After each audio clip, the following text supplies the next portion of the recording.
makes me want to quit. I don't even want to be doing her no more because of these situations. To wake up early every morning just to do her hair now because it cares, y'all.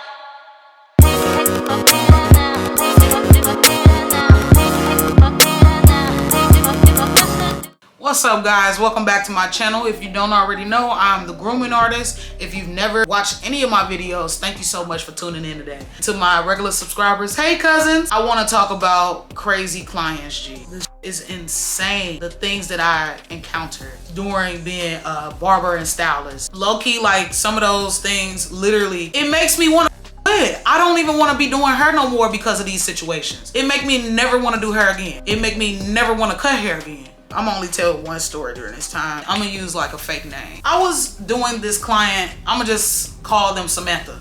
I was doing Samantha's hair. They found me on Instagram, ended up coming in for a haircut. They ended up growing their hair out. I installed their lock extensions. We ended up being cool and, you know, became closer and started hanging out, being friends. This is where it fell. If things happen organically, that's cool.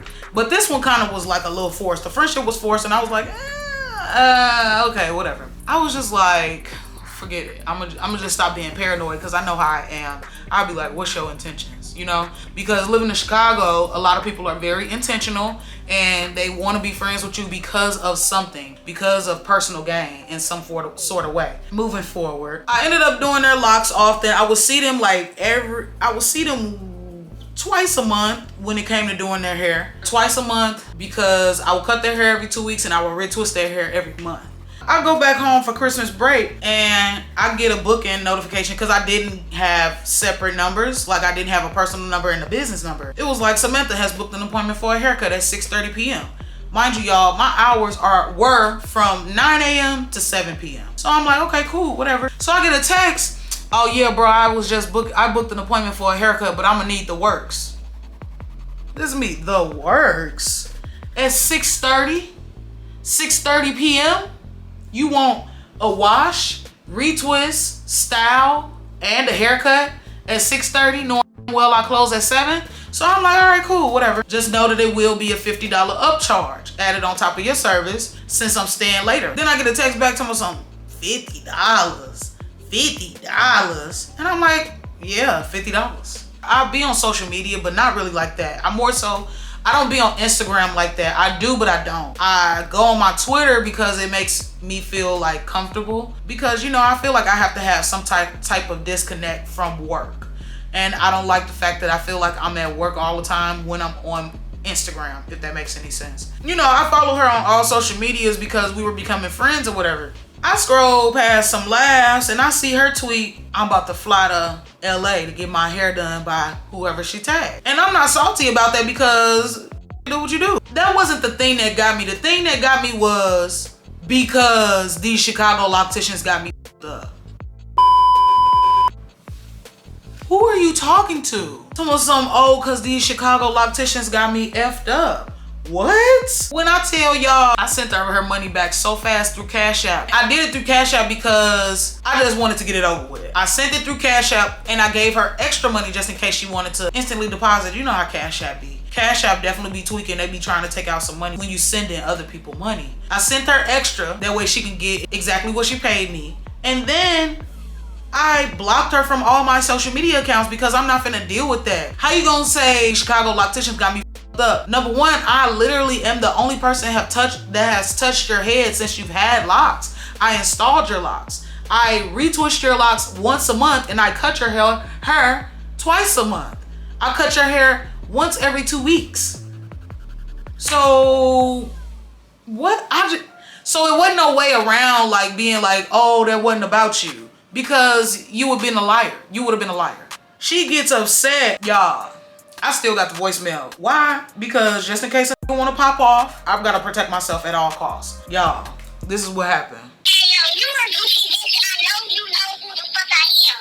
So you funny as hell. Keep that same energy in the street. I was in the basement. Keep that same energy in the street.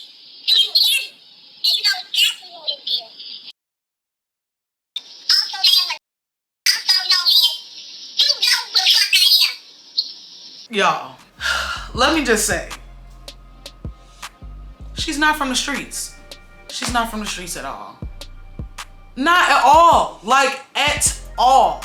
And even if she was, why would you leave that voicemail on a place of business phone? Like, why would you do that? I just don't understand the logic. You leaving me that phone or that voicemail was not going to make me be like, you're right, I f***ed up. I need to take you back at, girl. It was just a fool. You was like, you a goofy ass. You already know who the f*** it is. Then you say, if I already know who it is, why would you say your name? Y'all, she said her full government name.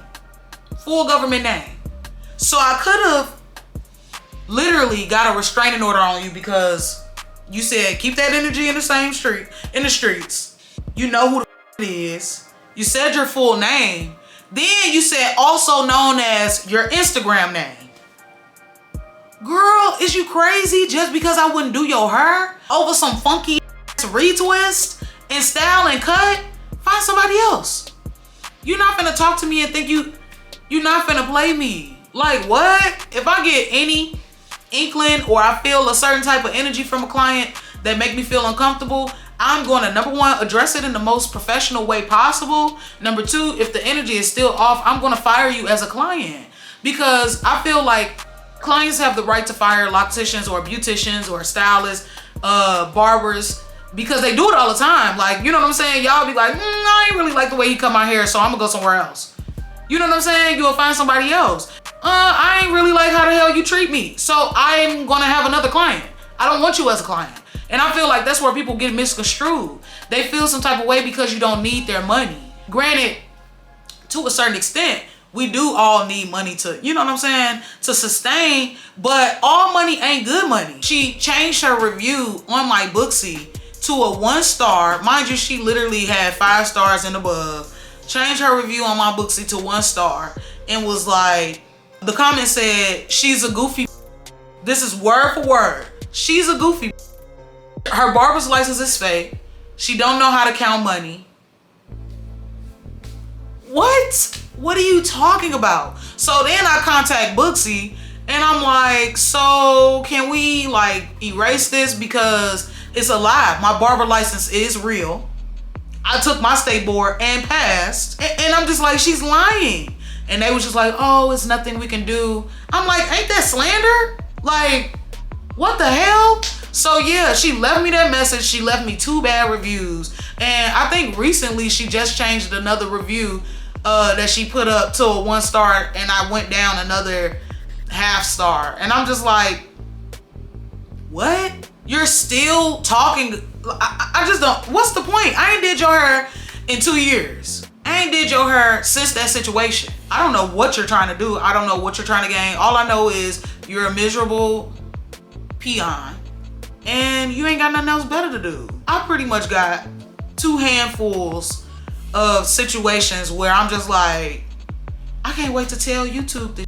I can't wait to tell y'all the stuff that we go through as stylists. I know for a fact, every stylist that I've ever met and had a conversation with, the craziest things be happening to us. And I'm just like,